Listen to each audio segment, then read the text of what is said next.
Instrument में जैसे मान लो कि ये 0 से लेकर के 50 मिली एम्पियर तक मेज़र करने के लिए बनाया गया। जब मान लो कि कोई करंट नहीं तो ये इस पोजीशन में है ना, तो पॉइंटर की कोई पोजीशन होगी है ना, तो 0 करंट में हम यहाँ पर रीड कर देंगे। अब पहले से ही स्केलिंग नहीं बना लिया या रीडिंग पहले से नहीं बनाया जाता, यहाँ पे हम इसको 0 इंडिकेट कर देंगे। उसके बाद मान लें कि तुम इसमें कुछ करंट फ्लो कराओ, 10 मिली एम्पियर करंट फ्लो कराओ, ठीक है, इसका कुछ डिफ्लेक्शन होगा, इसका मान लिया कि ये इस पोजीशन पे आ गया, तो ये पोजीशन किसके लिए है, 10 मिली एम्पियर के लिए, तो यहाँ पे हम स्केल में 10 मिली एम्पियर लिखेंगे।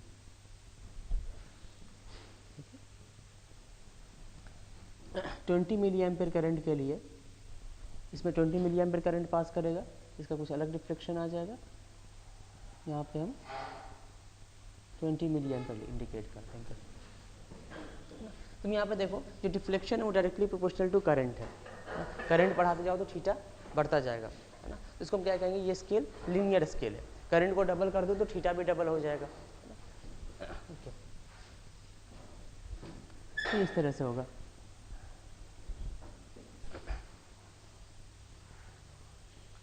अगर आपको 0 to 100 मिली एम्पियर को मेज़र करना है ना, इसके लिए इंस्ट्रूमेंट बनाना है।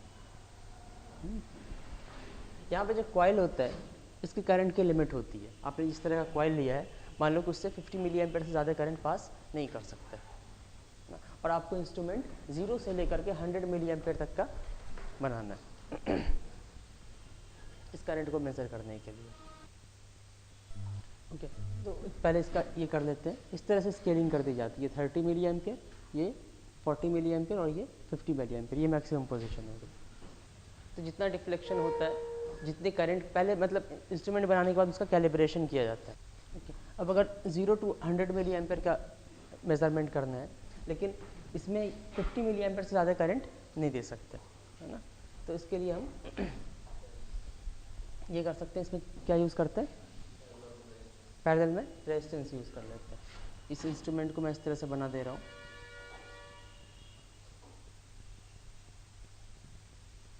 इससे आपको ये करंट मेज़र करना है I, ठीक है, इसकी वैल्यू 0 to 100 मिली एम्पियर है, लेकिन इसमें 50 मिली इंस्ट्रूमेंट में इसके कॉइल में आप 50 मिली एम्पियर से ज़्यादा करंट नहीं दे सकते, ठीक है। ये मैक्सिमम रीडिंग कब देगा, जब इसके अंदर 50 मिली एम्पियर आ जाए, और जब ये मैक्सिमम रीडिंग देगा, है ना, तो उस टाइम पे रीडिंग कितनी, ये रीड कितना करना चाहिए, 100, ठीक है। 100 इसमें नहीं जा सकता, तो इसके कॉइल का कुछ रेजिस्टेंस होगा ना, है ना। मान लो इसके कॉइल का रेजिस्टेंस R है, 50 ओम है ना, तो इसके कॉइल के तुम शंट में 50 ओम का और रेजिस्टेंस कनेक्ट कर दो। अब जितना करंट आप सेंड कर रहे होंगे, ठीक है, इसका भी कितना है, 50 ओम है। अब जो भी करंट आप सेंड कर रहे होंगे उसका हाफ आएगा इसमें, ठीक है। जब आप 1 मिली एम्पियर सेंड कर रहेंगे तो हाफ मिली एम्पियर, यहाँ पे भी हाफ मिली एम्पियर। जब 100 मिली एम्पियर सेंड कर रहे होंगे तो इसमें भी 50 मिली एम्पियर, इसमें भी 50 मिली एम्पियर आ रहा होगा, ठीक है। तो इसकी कॉइल में एक्चुअली 50 मिली एम्पियर जा रहा होगा, लेकिन आप ये मेजर आप सेंड कितना कर रहे हैं, 100 मिली एम्पियर, तो 50 मिली एम्पियर के करस्पॉन्डिंग ये मैक्सिमम रीडिंग दे देगा, ठीक है। तो यहाँ पे लेकिन हम 50 नहीं लिखेंगे, एक्चुअली कितना करंट आप दे रहे हैं, 100, तो ये फुल स्केल रिफ्लेक्शन के करस्पॉन्डिंग आप यहाँ पे 100 मिली एम्पियर इंडिकेट करेंगे। यहाँ पे 0 मिली एम्पियर, फिर ये यहाँ पे कितना लिया था हमने, 10 लिया था, तो यहाँ पे 20, ये 40, 60 और ये 80, फिर 100 हो जाएगा। ऐसे में एक इंस्ट्रूमेंट दे दो, एमीटर है PMMC टाइप, इसका अपना रेजिस्टेंस जो है, कॉइल रेजिस्टेंस, ये 100 ओम है या 10 ओम है, और ये 0 to 10 मिली एम्पियर को रीड कर सकता है। अब इसको 0 to 100 मिली एम्पियर तक के लिए इतनी रीडिंग को रीड करने के लिए इसको मॉडिफिकेशन करना है। तो शंट रेजिस्टेंस कितना लगाना पड़ेगा। इस पे हम क्या करेंगे, ये एमीटर का रेजिस्टेंस है, ये 10 दिया हुआ है, और ये शंट रेजिस्टेंस हमारे को पता लगाना है। तो जब ये मैक्सिमम करंट जब पास करे तो तुम चाहोगे कि ये मैक्सिमम डिफ्लेक्शन दे, ठीक है। मैक्सिमम डिफ्लेक्शन कब देगा ये, जब इससे 10 मिली एम्पियर पास हो, है ना। तो आप यहाँ पे लिखेंगे कि जब आप 100 दें तो इसकी कॉइल से maximum 10 milli ampere current pass करे। तो बाकी कहाँ से पास करेगा, शंट से 90 मिली एम्पियर यहाँ से पास करेगा, है ना। तो अब इसके क्रॉस वोल्टेज कितना हो जाएगा, 10 × 10 should be equal to 90 × RSH। तो RSH इक्वल टू 10/9 ओम आ जाएगा।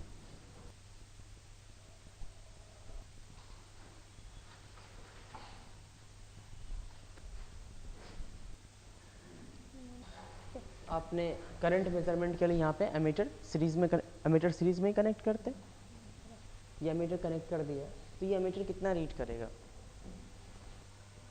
देखो जो भी करंट फ्लो होगी, है ना, ये करंट कहाँ से पास करेगा, इंस्ट्रूमेंट के कॉइल से पास करेगा, ठीक है। तभी तो डिफ्लेक्टिंग टॉर्क आएगा। उस कॉइल का अपना भी रेजिस्टेंस है ना। तो टोटल रेजिस्टेंस करंट कितना फील करेगा, 40 ओम। तो I इक्वल टू आ जाएगा 10 / 40, 0.25 एम्पियर आ जाएगा। और एक्चुअल करंट कितना होना चाहिए, अगर आप इस इंस्ट्रूमेंट से मेजर नहीं कर रहे हैं, है ना, ठीक है, सीधे शॉर्ट कर दो तुम इसको, तो करंट आ जाएगा 10/30, ये 0.33 एम्पियर आ जाएगा।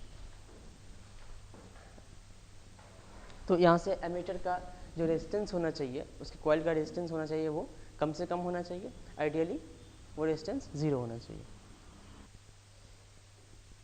तो हम कहेंगे कि इस तरह के करंट मेजरमेंट के लिए ये इंस्ट्रूमेंट सुटेबल नहीं है, इसमें एरर बहुत ज़्यादा आ रहा है ना, ये इंस्ट्रूमेंट सुटेबल नहीं है। इसी तरह से अगर वोल्टेज का मेजरमेंट करना है ना, तो सेम इंस्ट्रूमेंट रहेगा, बस रीडिंग स्केलिंग हम वोल्टेज के लिए कर देंगे, जो स्केल बनाते हैं ना, 50 वोल्ट है,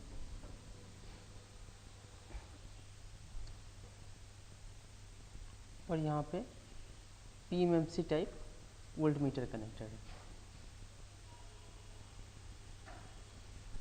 PMMC टाइप, ठीक है। अगर मैं ऐसे दे दूँ कि उसका जो कॉइल का रेजिस्टेंस है वो 10 ओम है, PMMC टाइप इंस्ट्रूमेंट में जो कॉइल का रेजिस्टेंस है वो 10 ओम है।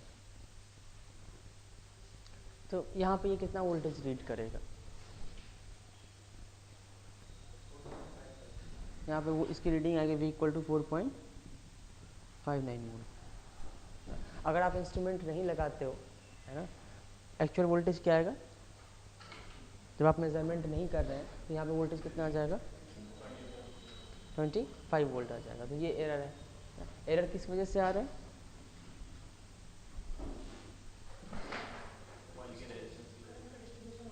कॉइल का रेजिस्टेंस इसकी वजह से। हाँ, यहाँ पे इसका रेजिस्टेंस कम है तो ये ज़्यादातर करंट यहाँ से फ्लो कर जा रहा है ना। अगर ये नहीं कनेक्ट करोगे तो सारा करंट यहाँ से फ्लो करेगा, तो ये वोल्टेज आपको ज़्यादा मिलेगा, ठीक है। यहाँ से कुछ करंट आ रहा है और यहाँ पे इसका डिस्ट्रीब्यूशन हो रहा है, इसमें कम करंट आ रहा है, तो ये कम वोल्टेज रीड कर रहा है, ठीक है। एक्चुअली तुम इसका सर्किट डायग्राम बनाओगे, ये 10 ओम, ये 100 ओम, और ये भी 100 ओम।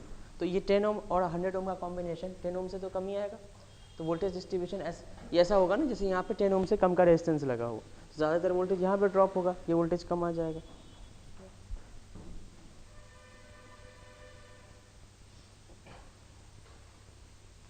तो तुम क्या चाहोगे कि इसका पैरेलल कॉम्बिनेशन का रेजिस्टेंस आइडियली कितना आना चाहिए, इन दोनों का पैरेलल कॉम्बिनेशन का रेजिस्टेंस, है ना, 100 के बराबर आना चाहिए। तो 100 के बराबर कब आएगा, जब ये रेजिस्टेंस इनफाइनाइट हो, है ना। तो वोल्ट मीटर का रेजिस्टेंस क्या होना चाहिए, इसके कॉइल का रेजिस्टेंस इनफाइनाइट होना चाहिए। तो या तो या तो जो भी कॉइल है उसका रेजिस्टेंस नहीं बढ़ा सकते तो उसके सीरीज में क्या करो, RS ऐड कर दो, है ना। तो अब अगर मैं यहाँ पे RS ऐड कर दिया और RS ऐड करने के बाद जो टोटल रेजिस्टेंस आया इस पाथ का, RS भी है और कॉइल भी है PMMC टाइप इंस्ट्रूमेंट का, अब ये 900 आ गया। अब ये इंस्ट्रूमेंट कितना रीड करेगा, इन दोनों का पैरेलल कॉम्बिनेशन 90 ओम आ जाएगा ना, 90 आ जाएगा इन दोनों का, और ये यहाँ पे वोल्टेज आ जाएगा। मतलब अब ये वोल्ट मीटर क्या रीड करेगा, इन दोनों इस पैरेलल कॉम्बिनेशन के क्रॉस जो भी वोल्टेज है उसको रीड करेगा ये, है ना। 50 इंटू इसका 90 है डिवाइडेड बाई 190 ना, ये आ जाएगा 23.68 वोल्ट। तो अब यहाँ पे एरर कम है, एक्चुअल वोल्टेज कितना आना चाहिए, 25 वोल्ट आना चाहिए।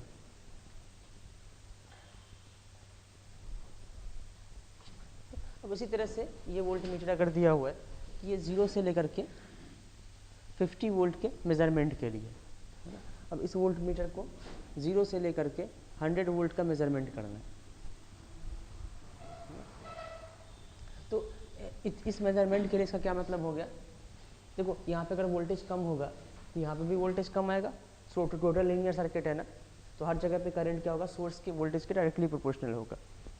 यहाँ पे 0 वोल्ट है तो इसमें 0 करंट आएगा, यहाँ पे 50 वोल्ट है तो इसमें मैक्सिमम करंट आ जाएगा, ठीक है। और इसी मैक्सिमम करंट के लिए डिज़ाइन किया गया, इससे ज़्यादा करंट जाएगा इस कॉइल में तो फिर ये कॉइल के बर्न होने का खतरा है।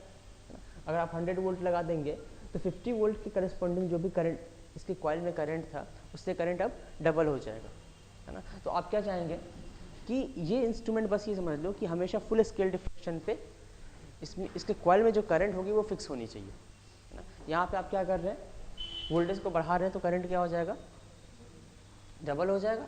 तो तुम यहाँ पे क्या करोगे इंस्ट्रूमेंट में, अगर इंस्ट्रूमेंट के तुम पैरेलल में रेजिस्टेंस कनेक्ट करोगे तो उससे करंट तो लिमिट नहीं होगी। यहाँ पे तुम क्या करो, जैसे यही इंस्ट्रूमेंट है, यहाँ पे टोटल RS इक्वल टू कितना था, 900 ओम था। अब आपको ये मेजरमेंट करना है, तो तुम यहाँ पे इसमें करंट को लिमिट करने के लिए एक और रेजिस्टेंस कनेक्ट करोगे, ठीक है। और इस रेजिस्टेंस की वैल्यू कितनी होनी चाहिए,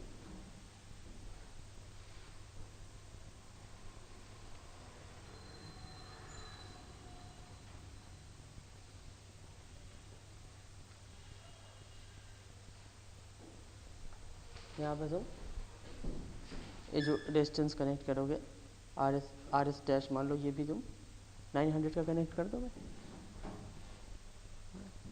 वोल्टेज डबल किया तो यहाँ पे रेजिस्टेंस भी डबल कर दो, फिर से इसमें करंट कितना आएगा, सेम करंट आएगा। फिर से ये कितना देगा आप 100 वोल्ट पे, पहले 50 वोल्ट पे फुल स्केल डिफ्लेक्शन दे रहा था, अब 100 वोल्ट पे उतना करंट आ रहा है तो 100 वोल्ट पे फुल स्केल डिफ्लेक्शन देगा। तो अब जहाँ भी फुल स्केल डिफ्लेक्शन दिया वहाँ पे रीडिंग में 50 की जगह पे क्या करना पड़ेगा, 100 करना पड़ेगा, स्केल को भी चेंज करना पड़ेगा।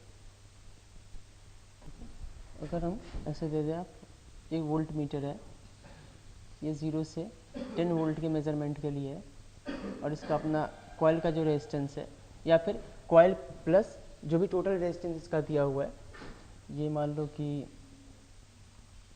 1 किलो ओम दिया हुआ है।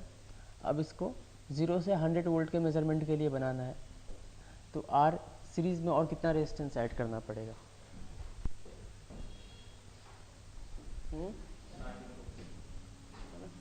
हम इस तरह से कहेंगे, ये कॉइल का रेजिस्टेंस होगा, यहाँ पे आपने 10 वोल्ट दे रखा है, तो कॉइल की कितना करंट ये टॉलरेट कर सकता है, 10 वोल्ट बाई, है ना, 1 किलो ओम, मतलब ये 10 मिली एम्पियर करंट ये टॉलरेट कर सकता है, उससे ज़्यादा नहीं होना चाहिए। नेक्स्ट केस में हम क्या करेंगे,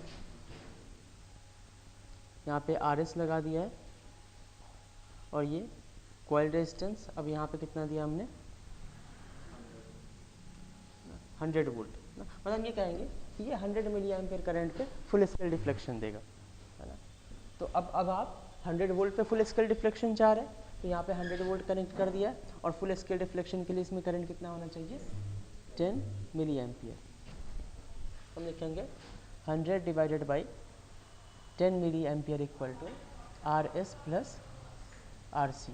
ये आ जाएगा 10 kilo ohm equal to R S plus R C equal to 1 kilo ohm, तो R S equal to 9 kilo ohm आ जाएगा।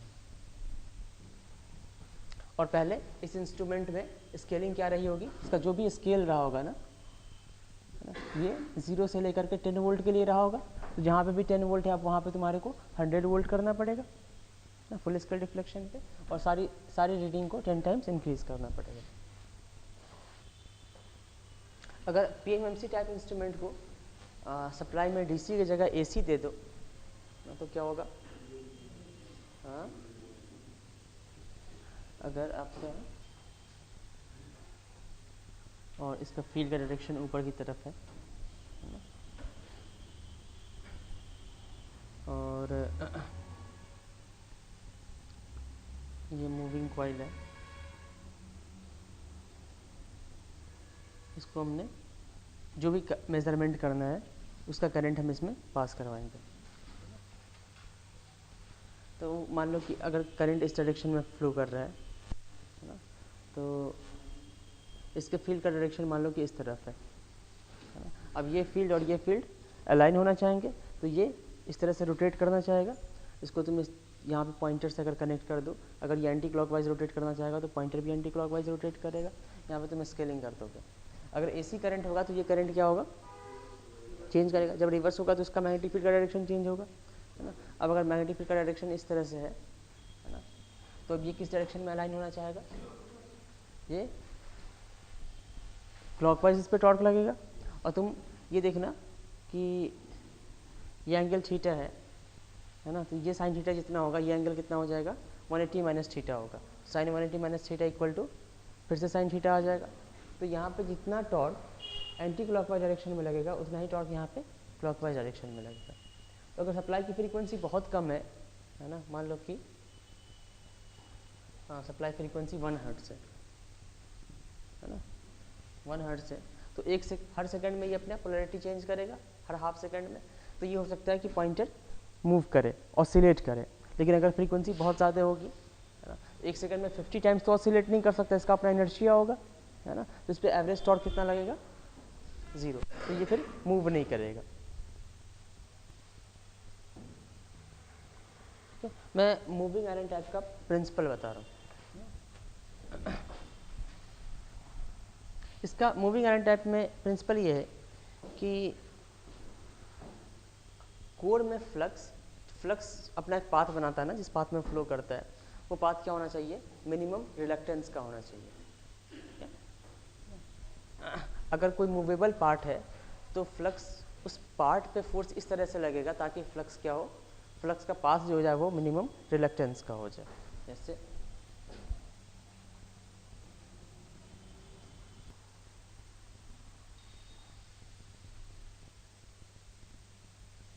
ये मान लो कि इनिशियली ये आयरन है, सॉफ्ट आयरन मटेरियल है, और ये भी कोर मटेरियल है, और यहाँ पे ये इतना एयर गैप है ना। तो रिलक्टेंस क्या आता है, reluctance equal to L by mu into A. Core का म्यू बहुत कम होता है एयर से, नहीं म्यू बहुत ज़्यादा होता है एयर से। कोर का जो म्यू होता है ये अप्रॉक्सीमेटली सॉफ्ट आयरन मटेरियल का 3000 म्यू नॉट आता है। तो कोर का रिलक्टेंस क्या आ जाएगा, 3000 टाइम्स कम होगा। तो इस पूरे पाथ में मैंने बताया होगा कि जब भी एयर आ जाए तो पूरे पाथ का जो रिलक्टेंस होता है, total reluctance equal to RC plus air gap का है ना। और एयर गैप का रिलक्टेंस इससे बहुत ज़्यादा होता है क्योंकि इसका म्यू नॉट क्या है, एयर का बहुत कम है, 3000 टाइम्स ज़्यादा हो जाएगा ये, ठीक है। और लेंथ पे भी डिपेंड करता है, ओवरऑल ये रिलक्टेंस ज़्यादा आ जाएगा, ठीक है। तो अब अगर यहाँ पे ये सॉफ्ट आयरन मटेरियल है ना, इसमें फ्लक्स फ्लो होगा, फ्लक्स से इस पे इस डायरेक्शन में फोर्स लगेगा, ठीक है। अगर ये पूरा इस पोजीशन पे आ जाए तो अब ये एयर का जो पाथ है, ये जो एयर गैप है उसमें पूरा सॉफ्ट आयरन मटेरियल आ जाएगा है ना। तो इसका रिलक्टेंस क्या हो जाएगा, इस पाथ का कम हो जाएगा, तो इस पे इस डायरेक्शन में फोर्स लगेगा। या फिर ये तो यहाँ पे इसका ट्रांसलेशन मोशन पॉसिबल है ना, तो इस पे हम एफ और dx की बात करेंगे अगर एलिमेंटल डिस्प्लेसमेंट का dx है। अगर यहाँ पे रोटेशनल मोशन पॉसिबल है इसमें यहाँ पे हम टॉर्क और डी थीटा की बात करेंगे। अगर ये पार्ट आएगा है ना, तो इस पूरे सिस्टम का इंडक्टेंस बढ़ेगा या कम होगा। इंडक्टेंस इक्वल टू क्या होता है, N square divided by reluctance ही होता है ना, ठीक है। अगर पूरे सिस्टम का रिलक्टेंस कम होगा तो इंडक्टेंस इसका बढ़ेगा, है ना। तो हम ये मान लेते हैं कि मुझे आयरन टाइप इंस्ट्रूमेंट का उसका डायग्राम नहीं आता बनाने। ये समझ लो कि जिस करंट को मेज़र करना है ना, उस करंट को इसका ये इसका करंट कॉइल है, ठीक है। जिसको जैसे मूविंग कॉइल में भी एक कॉइल था ना जिसमें करंट पास करते हैं, ये करंट है। ये करंट आप इसमें पास करोगे, जैसे कि करंट पास करोगे तो इस डायरेक्शन में फोर्स लगेगा, और अगर यहाँ पे रोटेशनल मोशन पॉसिबल है तो वहाँ पे टॉर्क लगेगा, है ना। टॉर्क लगेगा तो ये इसका कुछ इस डायरेक्शन में डिस्प्लेसमेंट होगा, और अगर रोटेशनल मोशन पॉसिबल है तो वहाँ पे एंगुलर डिस्प्लेसमेंट होगा। मान लो एंगुलर डिस्प्लेसमेंट डी थीटा हो रहा है, यहाँ पे जो फोर्स लगेगा या टॉर्क जो लगेगा वो वेरिएबल होगा।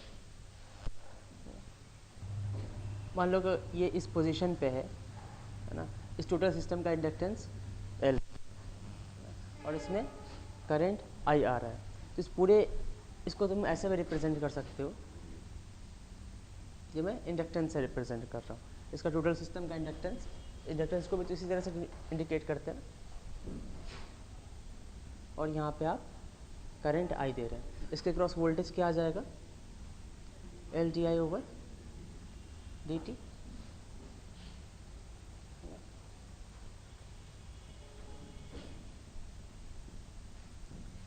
Actually voltage L D I over D T हम तब लिखते हैं, है ना, जब एल को हम कांस्टेंट मान के चले। अगर ये अंदर मूव कर सकता है तो एल भी वेरिएबल है ना, तो वोल्टेज हम इसके क्रॉस लिखेंगे D Sai over D T, है ना, और साई इक्वल टू क्या हो जाएगा, टोटल फ्लक्स एल आई। इसके क्रॉस वोल्टेज आएगा D by D T of L I, ये आ जाएगा L D I over D T plus I D L over D T.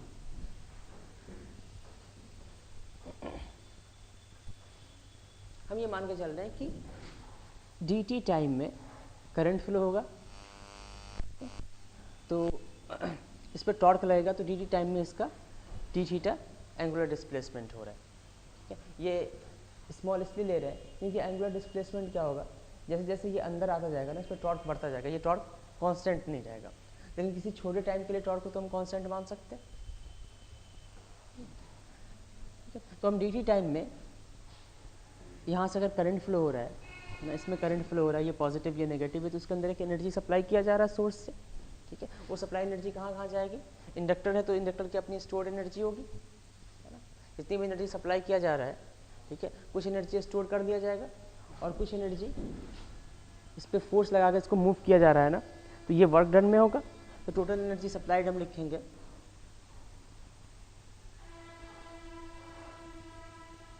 Total energy supplied,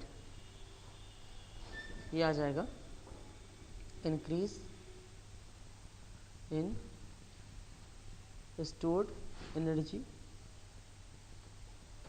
plus work done.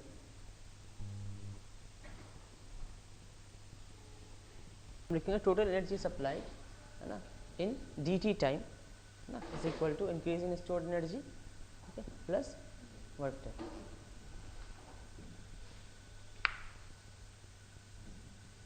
तुम यहाँ पे अगर इसको एक वोल्टेज दो, या एसी दो या डीसी दो, करंट वेरिएबल रहेगा, है ना। तो मान लेते हैं कि टी टाइम पे करंट जो था वो आई था, और टी प्लस डी टी का इंटरवल ले रहे हैं, उस टाइम पे करंट क्या हो जाएगा, आई प्लस डी आई, और ये भी मूव कर रहा है ना। तो टी टाइम पे तुम इसका इंडक्टेंस एल मान लो, है ना, यहाँ पे तुम इंडक्टेंस एल मान लो, T plus D T time में इसका inductance L plus D L हो गया।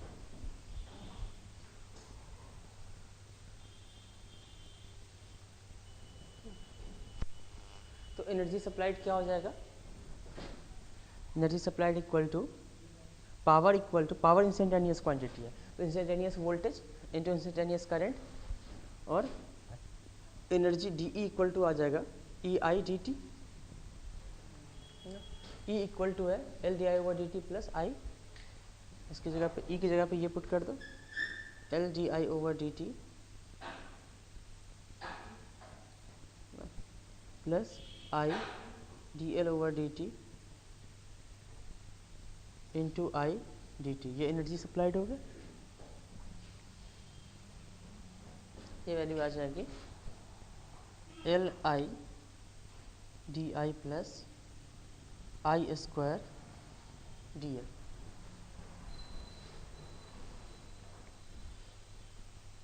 टोटल एनर्जी सप्लाइड हो जाएगा।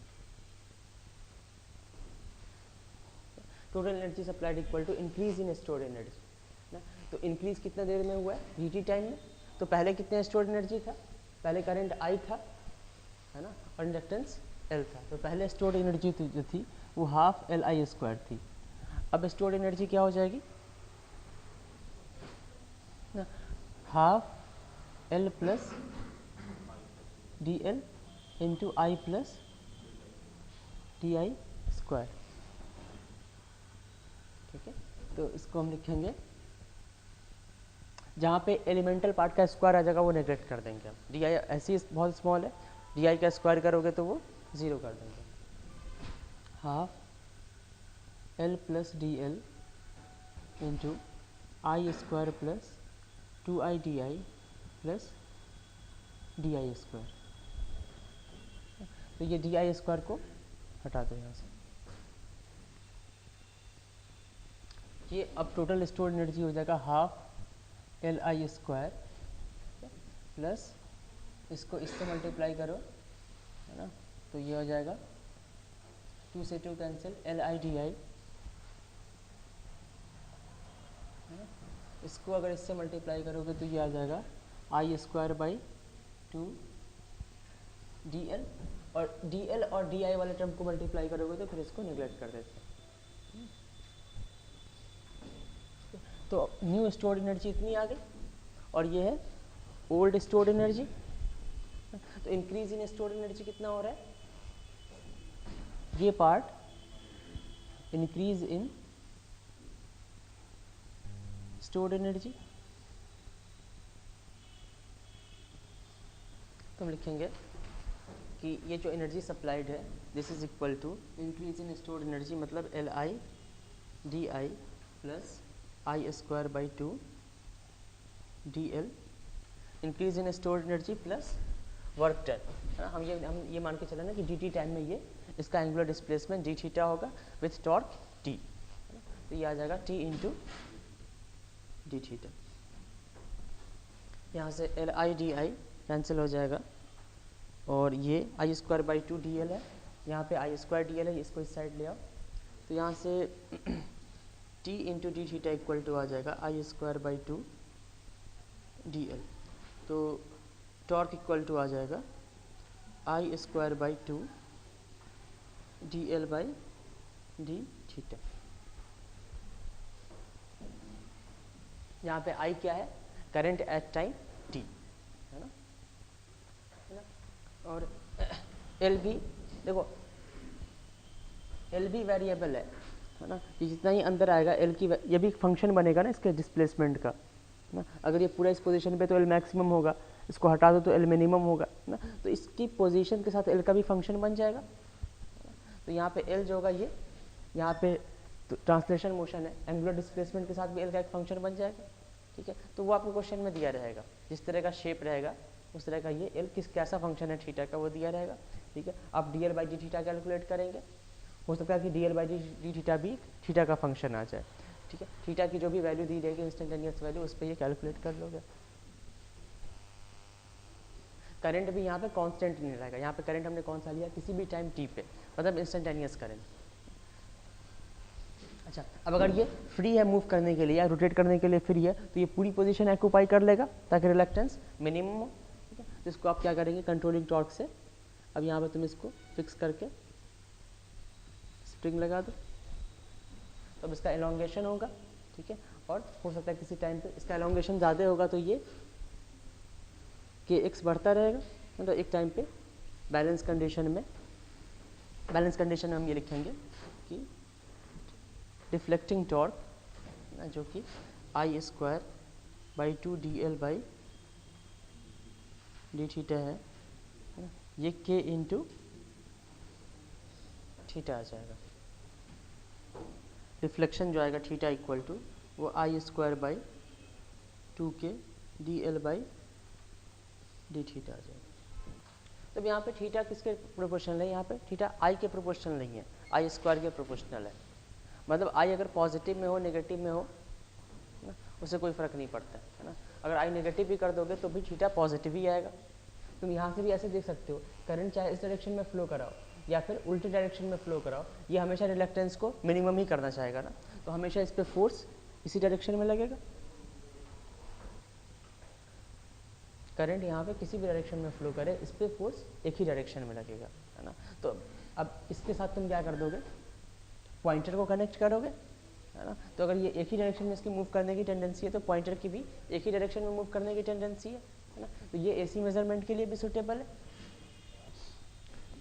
अगर करंट कांस्टेंट है ना, तो theta will be directly proportional to I square, theta is directly proportional to I square. लेकिन अगर करंट वेरिएबल है ना, तो theta will be directly proportional to I square की एवरेज वैल्यू, है ना। आई स्क्वायर की एवरेज वैल्यू का क्या मतलब हो गया, mean square value. Mean square value की डायरेक्टली प्रोपोर्शनल है, तो हम ये भी कर सकते हैं कि ये रूट मीन स्क्वायर वैल्यू देगा। एसी मेजरमेंट के लिए सुटेबल है, डीसी को भी मेजर कर सकता है ये। यहाँ पे theta is directly proportional to mean of square value, average of square value, अगर करंट वेरिएबल है तो। जैसे करंट अगर जीरो है तो थीटा इक्वल टू आ जाएगा जीरो, नो डिफ्लेक्शन, है ना।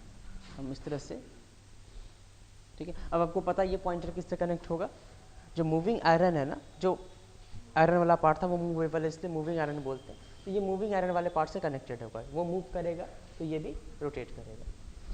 ये इसका ज़ीरो वाली पोजीशन हो गई, और ये मान लो ये फुल स्केल वाली पोजीशन, यहाँ पे आपको स्केलिंग करनी है। अगर करंट यहाँ पे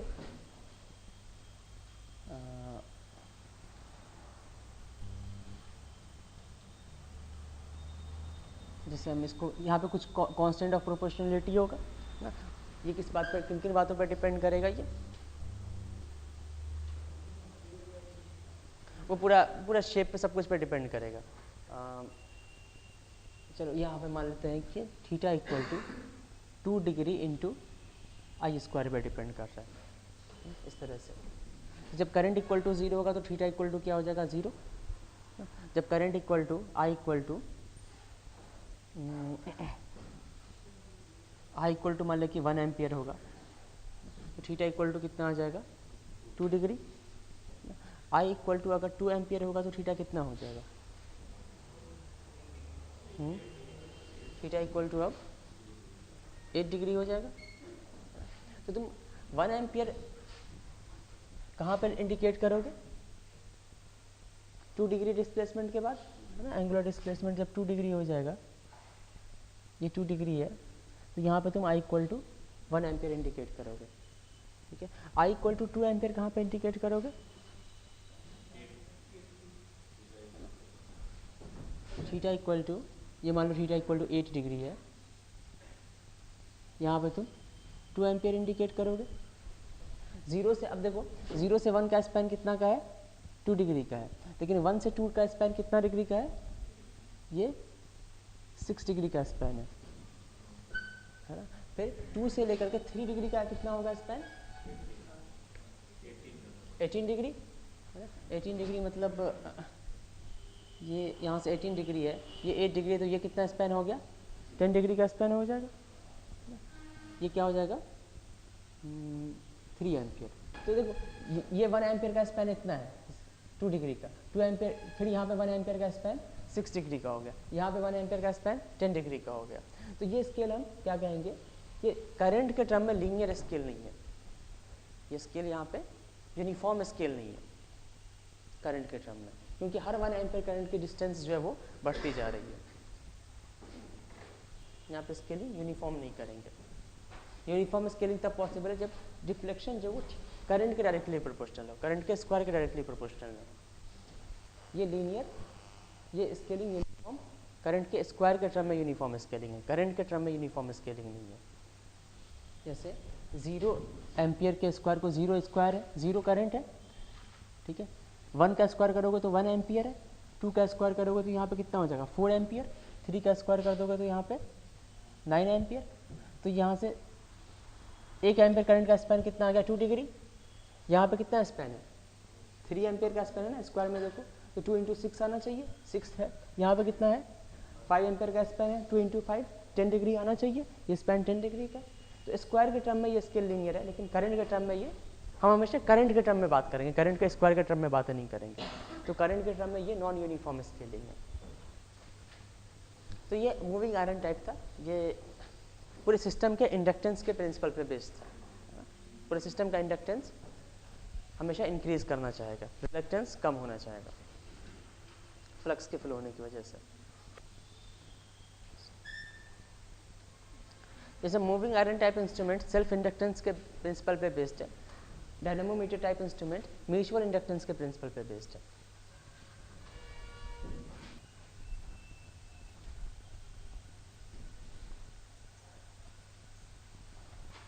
म्यूचुअल, दो कॉइल के बीच का म्यूचुअल इंडक्टेंस किन बातों पर डिपेंड करता है?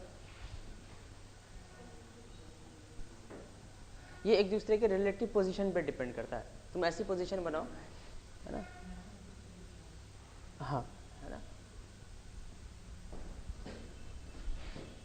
मतलब दोनों कॉइल में कितना करंट फ्लो कर रहा है इस पे म्यूचुअल इंडक्टेंस डिपेंड नहीं करता है, ठीक है। मीडियम पे डिपेंड करेगा और कॉइल के ओरिएंटेशन पे डिपेंड करेगा। जैसे अगर मैं दो कॉइल, एक कॉइल में ऐसे रख दूं और दूसरा कॉइल ऐसे रख दूं, ये हॉरिजॉन्टल प्लेन में रखा हुआ, ये वर्टिकल प्लेन में रखा हुआ है। इसमें अगर तुम करंट फ्लो कराओगे तो ये जो भी फ्लक्स का इस तरह से सेटअप हो जाएगा, है ना।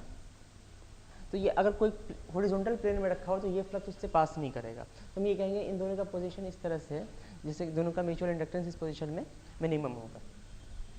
और इस पोजीशन पे अगर दोनों कॉइल वर्टिकल प्लेन में रखा हुआ तो इसका फ्लक्स पास करेगा इससे, ठीक है। इस पोजीशन पे फ्लक्स मैक्सिमम होगा। अब दो कॉइल है, दोनों के बीच का डिस्टेंस बहुत ज़्यादा है ना, ये फ्लक्स ज़्यादा फ्लक्स पास नहीं कर पाएगा, इससे बहुत कम ही फ्लक्स पास करेगा। तो डिस्टेंस बढ़ा दोगे तो फिर म्यूचुअल इंडक्टेंस इस केस में कम होगा। तो ये एक कॉइल मान लेते हैं, ये एक फिक्स्ड कॉइल है और ये कॉइल मूव कर सकता है, ये मूवेबल कॉइल है, मूवेबल कॉइल। इसमें करंट I1 मान लो, इसमें करंट I2 मान लेते हैं, ऐसे इसका डॉट मान लेते हैं। अगर ये कॉइल मूव करेगा, है ना, तो इसका सेल्फ इंडक्टेंस चेंज होगा या नहीं होगा? सेल्फ इंडक्टेंस चेंज नहीं होगा, है ना। अगर ये मूव करेगा तो म्यूचुअल इंडक्टेंस चेंज होगा, इसका चेंज होगा या इसका म्यूचुअल इंडक्टेंस चेंज होगा? वो तो एक ही होता है ना दोनों का, ठीक है। ओवरऑल इस अरेंजमेंट का म्यूचुअल इंडक्टेंस चेंज होगा, ठीक है। तो यहाँ पे भी हम ये मान लेंगे कि करंट फ्लो कराने से इसका इनिशियली म्यूचुअल इंडक्टेंस m होगा एट टाइम t टाइम पे, और t प्लस dt टाइम पे इसका म्यूचुअल इंडक्टेंस चेंज होगा। ओरिएंटेशन चेंज होने से ये m प्लस dm हो जाएगा। और t प्लस dt टाइम में t पे करंट है, तुम इसमें I1 मान लो, ये करंट I1 प्लस di1, और करंट दूसरी कॉइल में करंट I2 मान लो, ये करंट I2 प्लस di2 हो जाएगा। फर्स्ट कॉइल का टोटल फ्लक्स कितना लिंक करेगा? इसके अपने इंडक्टेंस की वजह से फ्लक्स होगा और म्यूचुअल इंडक्टेंस की वजह से भी होगा, है ना। सेल्फ इंडक्टेंस का ये मतलब होता है ना, अपनी करंट की वजह से जो फ्लक्स आता है वो सेल्फ इंडक्टेंस की वजह से होता है, और दूसरी कॉइल में करंट की होने की वजह से जो इसमें फ्लक्स आ जाए, है ना, यहाँ ये फ्लक्स भी लिंक करेगा इससे। तो ये फ्लक्स हम कहेंगे ये म्यूचुअल, मतलब इस फ्लक्स को जो कांस्टेंट रिलेट करेगा, है ना, इस कॉइल की वजह से इसमें जो फ्लक्स होगा, इस फ्लक्स और इस करंट को जो रिलेट करेगा वो म्यूचुअल इंडक्टेंस होगा। इसी करंट में जो, इसी कॉइल में जो करंट है और इस कॉइल के जो फ्लक्स को रिलेट करेगा उसको हम सेल्फ इंडक्टेंस कहेंगे। I1 इक्वल टू हो जाएगा L1 I1 plus m into I two. ये फ्लक्स है दूसरी कॉइल में करंट की होने की वजह से जो फ्लक्स लिंक कर रहा है। उसी तरह से हम साई टू को क्या लिखेंगे, L2 I2 plus m into I one. First coil का वोल्टेज क्या हो जाएगा, d by D T of psi one, और E2 को हम लिखेंगे d by D T of psi two. E1 equal to आ जाएगा, हम इंडक्टेंस को कांस्टेंट मान के चल रहे हैं, E1 equal to L1 D I one over D T, और plus I1 D L1 over D T 0 हो जाएगा। यहाँ पे हम लिखेंगे सेकेंड में plus m D I two over D T ना। अब यहाँ पे m भी वेरिएबल है तो into I two D M over D T, ये E1 आ जाएगा। E2 equal to L2 D I two over D T plus m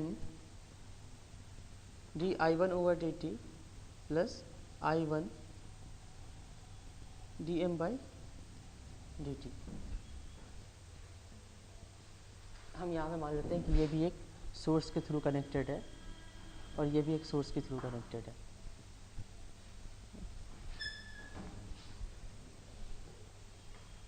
इसके अंदर कितनी एनर्जी आएगी, ये पॉजिटिव नेगेटिव ये करंट का रेफरेंस है, तो इसके हमारे रेफरेंस के अकॉर्डिंग हमें ऐसा लग रहा है कि इसके अंदर एनर्जी सप्लाई होगी। ये भी पॉजिटिव नेगेटिव और करंट का रेफरेंस ये है, पॉजिटिव में करंट इंटर कर रहा है, इसमें भी एनर्जी सप्लाई किया जाएगा। इसमें एनर्जी सप्लाई क्या हो जाएगा डी टी टाइम में, E into I one into D T. तो E1 इतना है, इसको तुम I1 से मल्टीप्लाई कर दो और फिर dt से मल्टीप्लाई करो।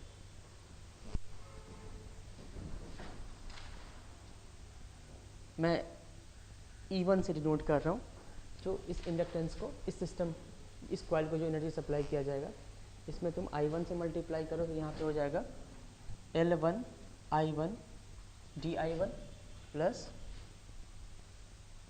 M I1 dI2 plus E1 I1 dt। तो ये I1 I2 dm इतना आ जाएगा।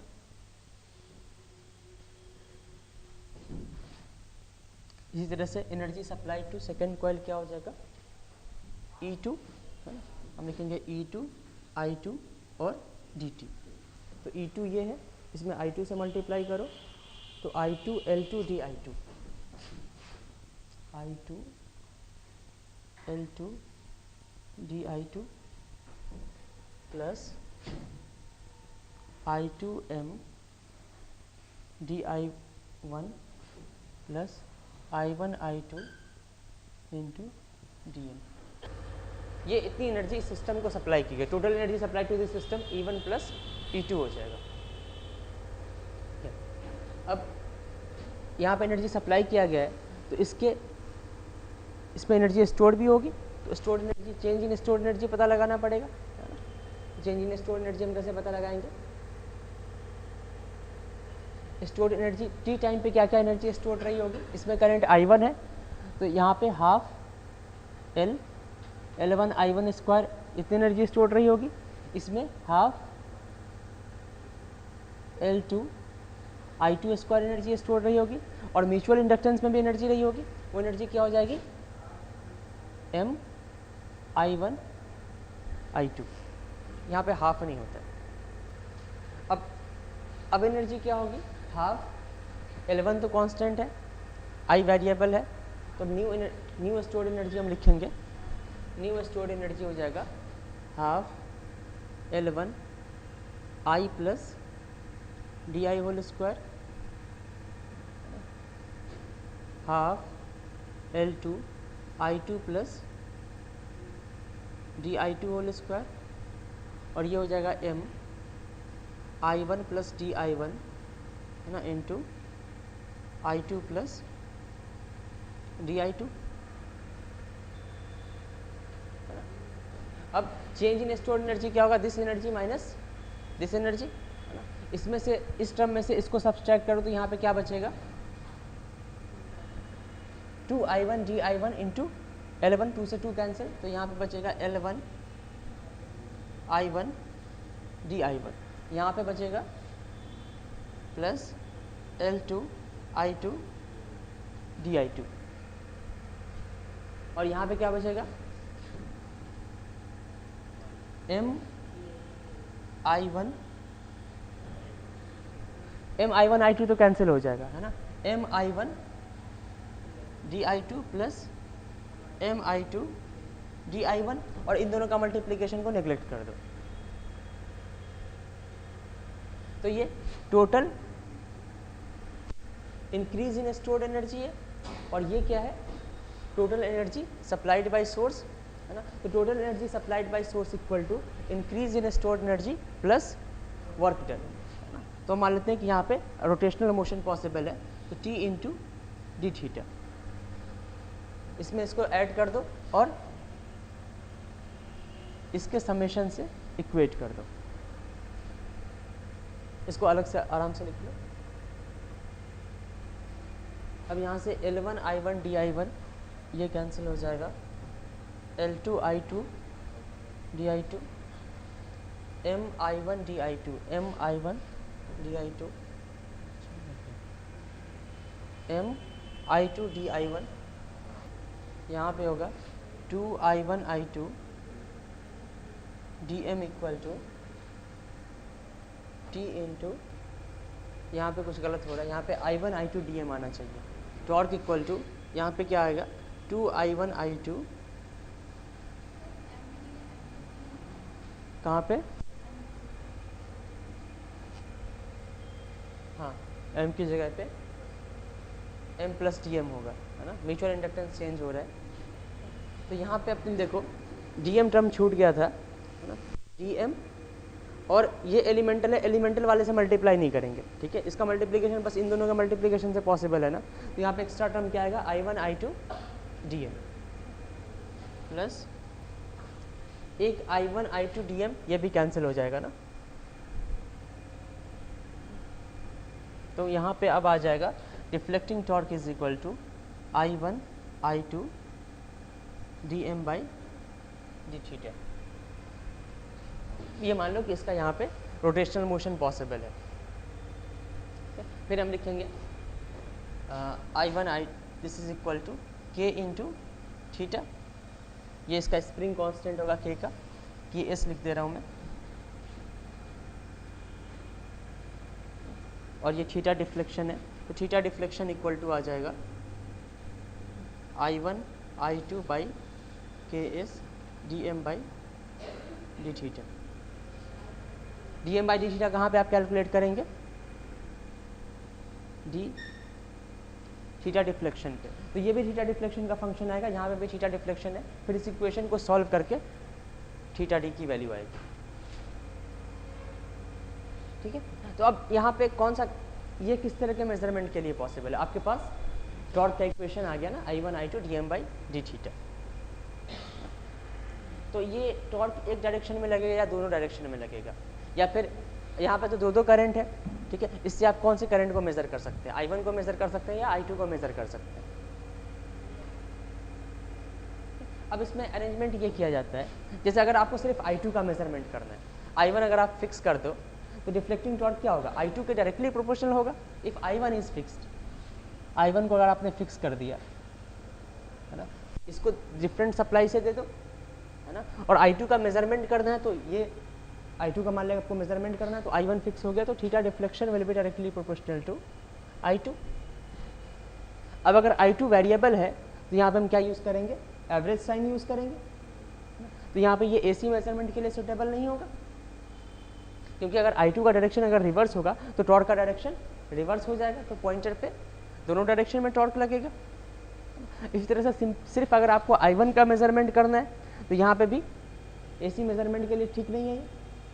अब आप एक काम ऐसे करें कि इसको एक ही सोर्स से कनेक्ट करें और इस कॉइल से इसको अभी कनेक्ट मत करो और यहाँ पे कोई दूसरा सोर्स मत लगाओ, इसको यहाँ पे कनेक्ट कर दो, और अभी ये जो आ रहा है ना यहाँ पे कनेक्ट कर दो इसको,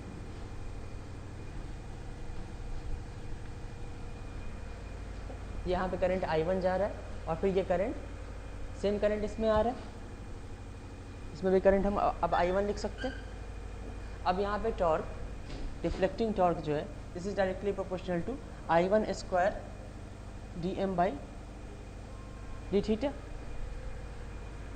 है ना। अब तो यहाँ पे दो करंट नहीं रही। अब आप सिंपली अगर I1 का मेजरमेंट करना है तो हम लिखेंगे deflecting torque is directly proportional to, यहाँ पे इक्वल हो जाएगा I1 स्क्वायर। अब अगर I1 वेरिएबल है तो deflecting torque will be directly proportional to mean square value of I1। अब अगर I1 का डायरेक्शन रिवर्स करते हो तो डिफ्लेक्टिंग टॉर्क का डायरेक्शन रिवर्स नहीं होगा। तो ये भी अब AC मेजरमेंट के लिए सुटेबल हो जाएगा। यहाँ पे आपको याद रहिए डायनेमोमीटर टाइप में, जहाँ पे म्यूचुअल इंडक्टेंस के प्रिंसिपल पे बेस्ड है, deflecting torque equal to I1 square dm by D theta होता है, और आयरन टाइप इंस्ट्रूमेंट में I1 square by 2 dl by D theta होता है, यहाँ पे बाई 2 होता है।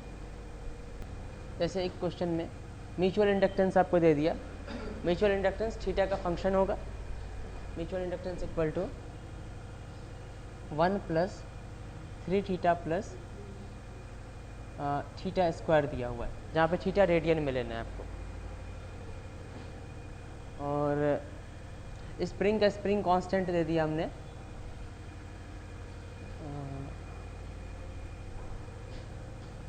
चलो मैं कोई भी वैल्यू ले रहा हूँ, बाद में वैल्यू को मॉडिफाई कर लेंगे हम। 0.5 newton metre torque newton metre में होता है, न्यूटन मीटर पर radian. Current equal to 2 ampere के लिए थीटा डिफ्लेक्शन कितना होगा इसमें, ठीक है। यहाँ पर हम लिखेंगे deflecting torque equal to I square dm by D theta, I square 4 हो जाएगा, dm बाई डी थीटा हो जाएगा 3 प्लस 2 थीटा। ये डिफ्लेक्टिंग टॉर्क होगा और इसको हम controlling torque k into theta से इक्वेट कर देंगे, ठीक है। k इंटू k की वैल्यू है 0.5, है ना, इंटू थीटा। और दोनों इक्वल कब होगा, जहाँ पे दोनों टॉर्क इक्वल होगा वही तो इक्विलिब्रियम पोजीशन होगा, और इसी को तुम थीटा डिफ्लेक्शन कहोगे, है ना।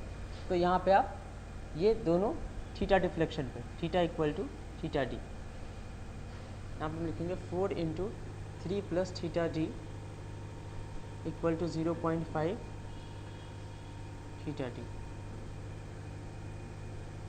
ये जगह 12 2 theta D, 12 plus 8 theta D minus, तो यहाँ पे कुछ ये गलत आ गया ना। अब इसको हम क्या करते हैं, इसको यहाँ पे तो माइनस कर दो,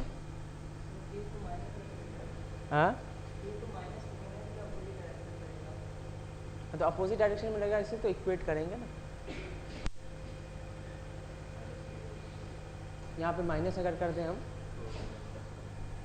ठीक है ना, -12 minus 0.5 theta D equal to 0, तो थीटा डी इक्वल टू आ जाएगा 12 डिवाइडेड बाई 7.5 रेडियन। ये डिफ्लेक्शन बहुत ज़्यादा आ रहा है ना, कितना आ जाएगा, 150 डिग्री के आसपास आ जाएगा, हाँ 1.6 रेडियन आ जाएगा ना। 1.6 को 2 से मल्टीप्लाई कर दो, 100 डिग्री आ जाएगा, 90 पॉइंट, तो 90 आ रहा है। अब चाह रहे हैं कि मान लो रीडिंग कम हो, इतनी ज़्यादा ना हो, तो कंट्रोलिंग टॉर्क का कोफिशिएंट बढ़ा दो, इसको तुम 2 कर दो, इसको अगर 2 कर दोगे तो यहाँ पे ये 6 हो जाएगा। तब उसी के अकॉर्डिंग कितना डिफ्लेक्शन आप चाह रहे हैं, किस टाइप का इंस्ट्रूमेंट बनाना है, कंट्रोलिंग टॉर्क एडजस्ट किया जा सकता है, स्केलिंग को एडजस्ट किया जा सकता है। के को अगर इसको घटाओगे तो डिफ्लेक्शन तो और ज़्यादा हो जाएगा ना।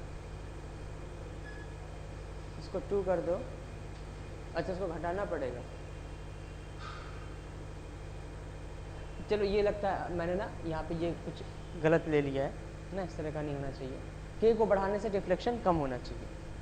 मे बी इसको मैं प्लस कर दूँ और इसको माइनस कर दूँ, ठीक है, वो आपको प्रॉपर इस बस मैं एक फॉर्मूले की प्रैक्टिस के लिए करना चाहता था।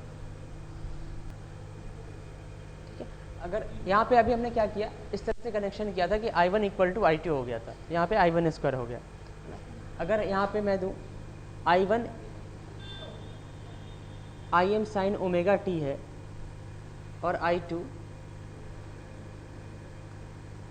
ये Im1 साइन ओमेगा टी है और ये Im2 sine omega T minus 5 है, तो यहाँ से तुम डिफ्लेक्टिंग टॉर्क की एवरेज वैल्यू बता सकते हो। देखो जब भी डिफ्लेक्टिंग टॉर्क वेरिएबल होगा तो आप एवरेज वैल्यू पता लगाएंगे, डिफ्लेक्टिंग टॉर्क की एवरेज वैल्यू पता लगाएंगे dm/d थीटा। तो यहाँ से तुम डिफ्लेक्टिंग टॉर्क की एवरेज वैल्यू बता सकते हो। डिफ्लेक्टिंग टॉर्क की इंस्टेंटेनियस वैल्यू क्या आ जाएगी, TD instantaneous, TD at any time t, यह आ जाएगा Im1 sine omega T into Im2 sine omega T minus 5 into dm/d theta. ये क्वांटिटी टाइम के साथ वैरी नहीं करती है, m किसके साथ वैरी करता है, थीटा के साथ वैरी कर रहा है, तो ये कांस्टेंट रहेगा। अब अगर आपको इसकी एवरेज वैल्यू पता लगानी है तो आप क्या करेंगे, 1/TD इंस्टेंटेनियस, मतलब इस क्वांटिटी को इंटीग्रेट करना है टाइम के फॉर्म में, ये आ जाएगा 1/, तुम यहाँ पे टी डोमेन में इंटीग्रेट ना करके थीटा डोमेन में इंटीग्रेट कर दो, तो 1/2 पाई इंटीग्रेशन ओवर 2 पाई Im1 Im2 sine theta into sine theta minus 5 D theta. इस तरह से ले लो कि यहाँ पर लिमिट भी हमने थीटा की ली है, टाइम पीरियड भी थीटा के टर्म में पुट किया, इनटू यहाँ पे dm/d थीटा भी आ जाएगा। तो ये वैल्यू कितनी आती है, 0 नहीं आती है। पावर की एवरेज वैल्यू कैसे पता लगाते हो, ये आ जाएगा Im1/2 into Im2/2 into cos 5/√2 हो जाएगा इंटू dm/d थीटा। ये एवरेज डिफ्लेक्टिंग टॉर्क होगा, है ना। तो ये किस तरह का फार्मूला आ रहा है, ये पावर के फार्मूला आ रहा है ना, तो यहाँ से आप पावर मेजरमेंट कर सकते हैं। यहाँ पे इस तरह से अगर कनेक्ट कर दिया है तो इसके पॉइंटर में जो डिफ्लेक्शन होगा, इसके पॉइंटर में जो डिफ्लेक्टिंग टॉर्क होगा वो किस बात पर डिपेंड करेगा, आप जो डायनामोमीटर टाइप इंस्ट्रूमेंट था उसमें 2 कॉइल होती है ना, फिक्स कॉइल और मूवेबल कॉइल, जो भी 2 कॉइल होता है, एक कॉइल आप ये मान लें इसमें आप I1 करंट दिखा दें और दूसरी कॉइल ये मान लें इसमें आप, या फिर करंट कॉइल में तुम I2 करंट मान लो और ये इस कॉइल में I1 करंट मान लो। तो यहाँ पे डिफ्लेक्टिंग टॉर्क क्या किसके डायरेक्टली प्रोपोर्शनल होगा, I1 RMS I2 RMS, है ना, इंटू cos 5 क्या होगा, I1 और I2 के बीच का फेज डिफरेंस है, यहाँ पे भी ये I1 और I2 के बीच का phase difference into dm/d theta. I1 RMS I2 RMS,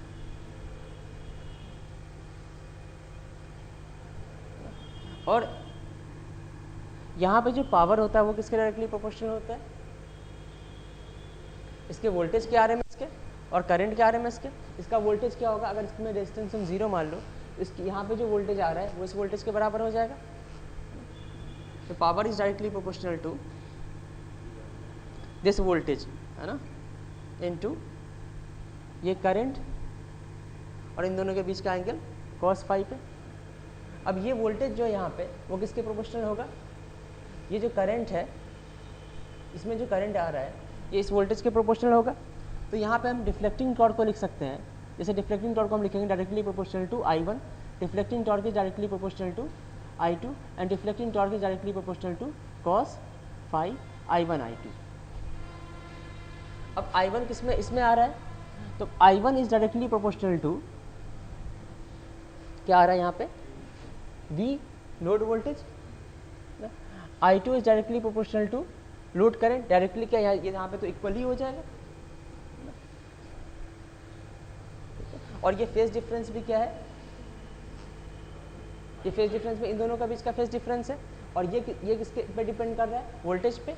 ये फेज डिफरेंस क्या रिप्रेजेंट कर रहा है, इस वोल्टेज और करंट के बीच का फेज डिफरेंस।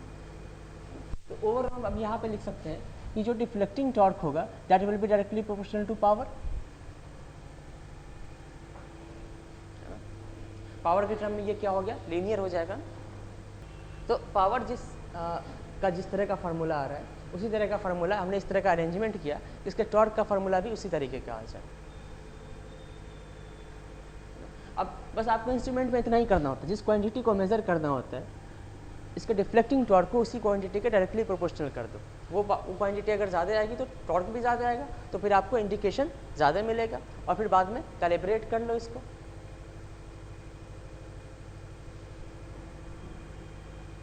यहाँ पे जो टी डी इक्वल टू के इंटू पावर आएगा ना, इस के को एडजस्ट किया जा सकता है। यहाँ पे के बहुत सारे वेरिएबल पे डिपेंड करेगा, जैसे स्प्रिंग कांस्टेंट पे।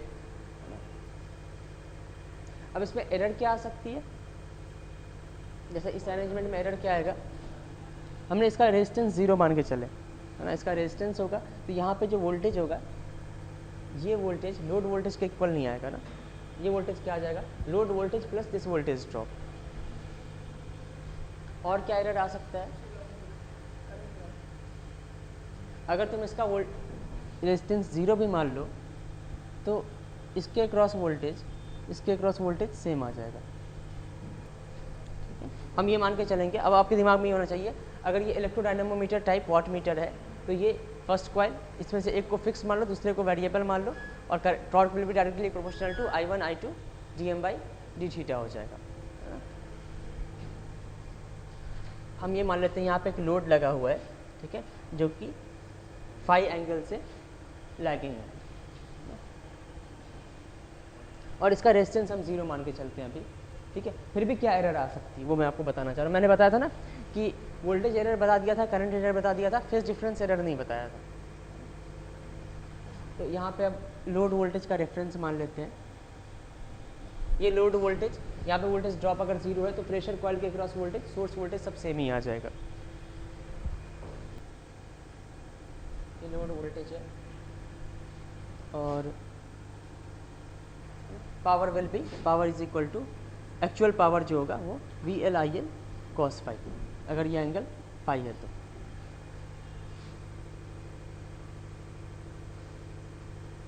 यहाँ पे वोल्टेज ड्रॉप 0 मान लो तो वोल्टेज अक्रॉस प्रेशर कॉइल भी सेम आ जाएगा, VL will be equal to VPC, voltage across pressure coil.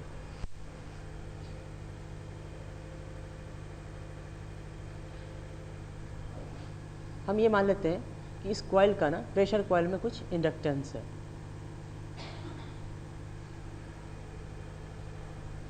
तो ये आई प्रेशर कॉइल और वोल्टेज अक्रॉस प्रेशर कॉइल के बीच में एंगल कौन डिसाइड करेगा, ये लोड डिसाइड करेगा, है ना। जैसे यहाँ पे तुम R इक्वल टू 100 मान लो और इसको तुम J5 मान लो, तो इसका एंगल आ जाएगा tan इनवर्स 5/100, कितना आ जाएगा ये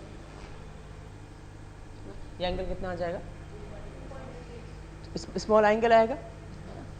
ये एंगल किसके बीच का होगा, वोल्टेज अक्रॉस प्रेशर कॉइल और करंट थ्रू प्रेशर कॉइल। तो वोल्टेज अक्रॉस प्रेशर कॉइल तो इसका फेजर तो बन ही चुका है, ये करंट मान लें, करंट थ्रू प्रेशर कॉइल, और ये एंगल कौन डिसाइड करेगा, ये प्रेशर कॉइल का इंडक्टेंस और रेजिस्टेंस डिसाइड करेगा। इस एंगल का नाम हम बीटा मान लेते हैं। ये कौन सा फेजर बनाया मैंने, लोड करंट का। अच्छा, और लोड करंट जो है ये करंट करंट कॉइल के इक्वल है। इसको तुम ये भी लिख सकते हो, ये लोड करंट है या फिर करंट थ्रू करंट कॉइल, या फिर हम इसको वाटमीटर के टर्म में करंट कॉइल और वोल्टेज कॉइल करंट कॉइल और प्रेशर कॉइल कहेंगे। ठीक है, हम इलेक्ट्रोडायनामोमीटर इंस्ट्रूमेंट के टर्म में क्या कहेंगे? Current through fixed coil, current through movable coil. तो अब टॉर्क इसमें इलेक्ट्रोडायनामोमीटर टाइप इंस्ट्रूमेंट के अकॉर्डिंग टॉर्क क्या आ जाएगा? I1 I2 dm/d थीटा, या फिर अगर वेरिएबल है तो हम क्या कहते हैं? Torque equal to I1 RMS I2 RMS dm/d theta. और cos फाई कौन सा होता है यहाँ पे? I1 और I2 के बीच का। यहाँ पे I1 और I2 के बीच का एंगल कितना है? टोटल एंगल फाई है, ये बीटा है, तो ये फाई माइनस बीटा हो जाएगा। I1 I2, जैसे हम VL equal to V angle 0 मान लो, तो IL इक्वल टू हम मान लेंगे VM एंगल V, चलो V एंगल 0 मान लेते हैं, ये हो जाएगा I angle -5 IL equal to, तो हम ऐसे में लिखेंगे ICC इक्वल टू हो जाएगा I एंगल -5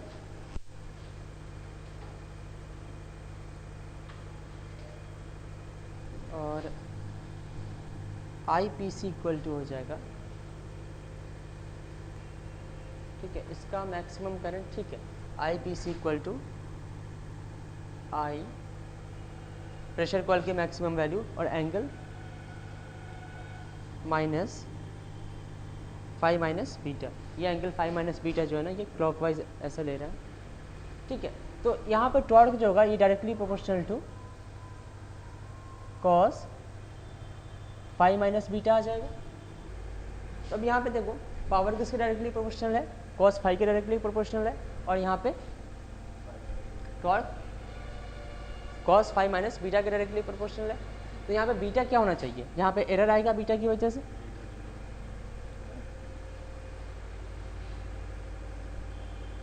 बीटा क्या होना चाहिए? 0 होना चाहिए। बीटा को 0 करने के लिए इसका इंडक्टेंस क्या होना चाहिए? प्रेशर कॉइल का 0 होना चाहिए। लेकिन अब मुझे बताओ, पहले टॉर्क क्या आना चाहिए? Torque should be directly proportional to cos 5 आना चाहिए, है ना, और टॉर्क इसके डायरेक्टली प्रोपोर्शनल आ रहा है। जैसे मान लो बीटा इक्वल टू मैं 10 डिग्री मान लेता हूँ और फाई इक्वल टू 30 डिग्री मान लेता हूँ, है ना, तो पावर जो होगा, power directly proportional to 30 degree होगा, cos 30 डिग्री, और torque directly proportional to cos 20 degree आएगा, है ना। ओके, तो टॉर्क थोड़ा ज़्यादा आ रहा है ना, टॉर्क थोड़ा ज़्यादा आ रहा है, तो कंट्रोलिंग टॉर्क का स्प्रिंग कांस्टेंट इसी रेशियो में बढ़ा दो, तो फिर तो पॉइंटर की रेटिंग उतनी हो जाएगी ना। तो इसमें प्रॉब्लम क्या है? मतलब टॉर्क ज़्यादा कम आ रहा है, तो इसको तो स्केलिंग को भी चेंज किया जा सकता है, स्प्रिंग कांस्टेंट को भी चेंज किया जा सकता है। जैसे यहाँ पे टॉर्क कितना तुम्हारे को ज़्यादा लग रहा है? टॉर्क इस रेशियो में ज़्यादा लग रहा है ना, cos 20/cos 30 के रेशियो में तुम्हारे को ज़्यादा लग रहा है टॉर्क, है ना, तो इसको इस रेशियो में कम कर दो, या फिर स्प्रिंग के कांस्टेंट को इसी रेशियो में बढ़ा दो, तो फिर वो रीडिंग एडजस्ट हो जाएगी। तो तुम एक काम करो, हमने क्या किया, टॉर्क को थोड़ा टॉर्क ज़्यादा आ रहा है ना, तो मान लो कि स्प्रिंग कांस्टेंट के इसको हमने इसी रेशियो में इंक्रीज कर दिया, क्या? अब इंस्ट्रूमेंट तैयार हो गया, ठीक है, करेक्ट मेजरमेंट के लिए जितना एरर आया था, जितना ज़्यादा आया था रिफ्लेक्टिंग टॉर्क, उसी रेशियो में स्प्रिंग कांस्टेंट का टॉर्क को भी बढ़ा दिया, ठीक है। अब इंस्ट्रूमेंट तैयार हो गया, रेडी हो गया। अब इंस्ट्रूमेंट जो तैयार किया था, ये तो नहीं किया जाता है कि ये 30 डिग्री पावर फैक्टर का इंस्ट्रूमेंट है या 20 डिग्री पावर फैक्टर का इंस्ट्रूमेंट है। इंस्ट्रूमेंट में मैक्सिमम वैल्यू, मिनिमम वैल्यू दी होती है, ये स्पेसिफाई नहीं किया होता है कि किसी एक पर्टिकुलर पावर फैक्टर पे आपको मेजरमेंट करना है ना। Low power factor watt meter होते हैं, high power factor watt meter होते हैं, लेकिन पावर फैक्टर की वैल्यू स्पेसिफाई नहीं की होती है किस पर्टिकुलर वैल्यू के लिए। अब मान लो कि आप सेकंड मेजरमेंट कर रहे हैं, वहाँ पे फाई इक्वल टू 60 डिग्री है, तो power will be directly proportional to cos 60 degree and torque will be directly proportional to cos 50 degree. तो यहाँ पे टॉर्क किस रेशियो में ज़्यादा मिल रहा है? cos 50 बाई cos 60 के रेशियो, इस रेशियो से ज़्यादा मिल रहा है टॉर्क। तो स्प्रिंग कांस्टेंट आपने किस रेशियो में एडजस्ट किया है? cos 20 बाई cos 30 के रेशियो में एडजस्ट किया है, ठीक है। तो फिर यहाँ पे एडजस्टमेंट एरर आएगा, तो यहाँ पे हर पावर फैक्टर के लिए आपको एडजस्टमेंट एरर करना पड़ेगा, मतलब ये इंस्ट्रूमेंट करेक्ट नहीं है। अगर हर पावर फैक्टर के लिए आपको रेशियो फिक्स होता है ना, तो एक बार उस रेशियो को एडजस्ट कर दो, लेकिन हर अलग अलग पावर फैक्टर के लिए जो टॉर्क का जो एरर है वो अलग अलग आ रहा है, अलग अलग रेशियो में आ रहा है, तो इसको एडजस्ट नहीं किया जा सकता। अगर यहाँ पे जैसे बीटा इक्वल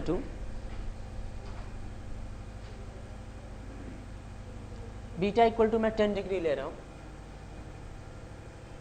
10 डिग्री का मतलब क्या होगा, यहाँ पे कैपेसिटेंस नहीं हो सकता, इंडक्टेंस ही हो सकता है, तो यहाँ पे करंट लैग ही कर सकता है, तो बीटा हमेशा इससे नीचे ही बनेगा, है ना। और फाई तो पॉजिटिव नेगेटिव कुछ भी हो सकता है, यहाँ पे कैपेसिटिव लोड भी हो सकता है। तो ये हम torque equal to cos phi minus beta लिखते हैं ना, ठीक है। ये कब लिखते हैं? जब फाई भी लैगिंग है और बीटा तो हमेशा लैगिंग हो गई।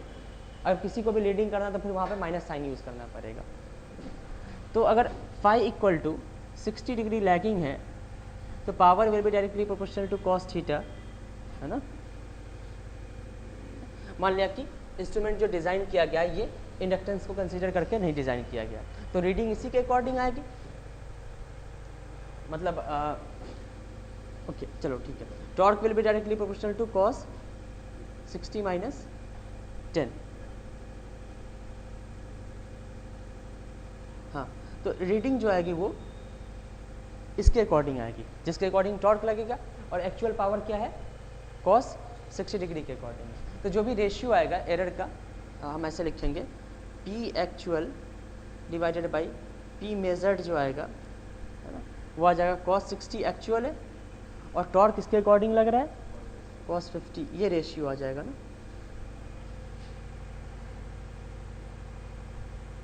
लैगिंग पावर फैक्टर के लिए ये एरर आ रहा है। अगर लीडिंग पावर फैक्टर हो, लीडिंग पावर फैक्टर में P डायरेक्टली एक्चुअल पावर तो ठीक है cos 60 हो जाएगा, और torque directly proportional to cos, यहाँ पे फाई की जगह पे आप माइनस 60 पुट करेंगे,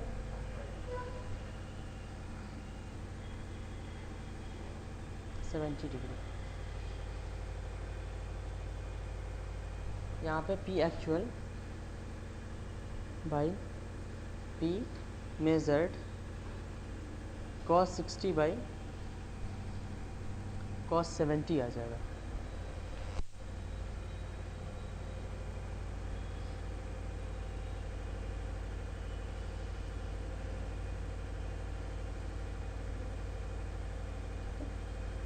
अब तुम इसको यहाँ पे P मेजर्ड इक्वल टू हो जाएगा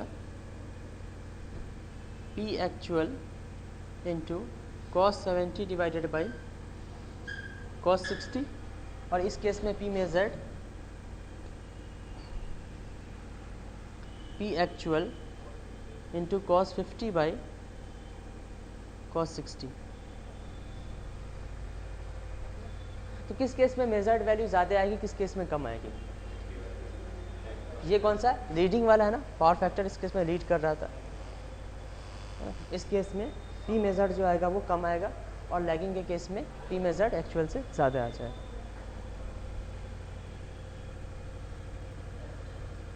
तो ये error due to power factor है ना।